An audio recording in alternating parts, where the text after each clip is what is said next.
Coming to you from the floor of the CME Group, I'm Eric Wolfman Wilkinson. Let's get in the zone, the cash money zone. Well, the last time we met, Coffee and I, we did this video right here. It was about the whole MF Global thing. Well, I'll tell you what, in a second. It keeps getting a little bit better. All right, it goes back a couple more months now that we're seeing, and this guy, Mike Roseman, who is the basic risk manager at MF Global, got fired. Why? Because he was piping off to Corzine about the risk that he was taking in the sovereign debt overseas. So what'd they do? They hired up this guy. His name is Michael Stockman. All right, Michael Stockman, he gets hired on, but there's one caveat to this. He's not allowed to pipe up about any of the trades that they're taking on, and or whether they are going to affect the customer or investor confidence in the company. All right, take that. Anyway, so we got this article sent to us from one of our viewers, from Wells Fargo. It's a great thing. Please, we love it when you guys send us all this information. We read over all this stuff, and sometimes we'll use it in our videos, and we're going to use this. You got to check out this chart. It's about the jobless claims and all the numbers that we got out today. All of them basically came out a little bit better than expected. We got jobless claims dropping basically below 400. It came out 366 today, and basically PPI was a little bit higher than expected, but that's okay. This article will explain that. As long as we have job creation, job claims are coming down, prices can start to uptick because basically the consumers are starting to create a little bit more demand. Once they get hired on, they're allowed to spend that money, and that will drive up demand for different products that people weren't able to buy before. All right, take that.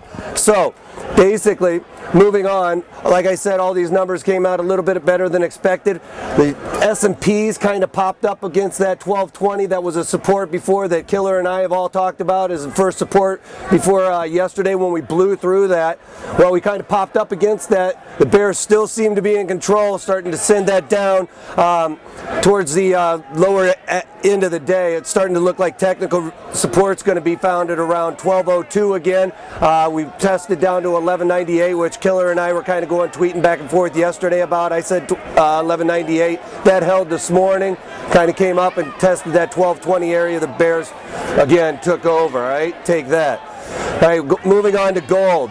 Gold's been the media frenzy right now because it's basically dropped over 200 points in the last 5 days. We got support on the gold market coming in around 1570. If we start seeing a rally here, it's going to go up to about 1598. That's my first resistance. 1630 above that is the next resistance. If we can start seeing a little bit of a rally coming on in the gold, take that. Bonds are starting to rally as this S&P market's falling out of bed. Everything seems to be coming back in line. Like I said a couple days ago, it was looking a little bit scary because we had the dollar gaining strength and all the commodity sectors were kind of rallying with. We had corn rallying, we had gold rallying, oil rallying, but now the dollar's gained strength. Everything's popped back into line. We've got gold selling off. We've got crude back down below $100 a barrel, testing that it's right around 94 bucks is going to be your support area. We're seeing a lot of support there. So all these things are good. Goes back to that article we talked about. You're going to start seeing this whole thing as long as commodity prices start coming down with the strength of the dollar. We've got job creation. All these things are starting to look a little bit better, though the stock market's not really showing it today because it looks like the bears are still in control. But I think that they're going to start losing their hand towards the end of the day. We might start seeing a bit of a late day rally. All right, take that. All right.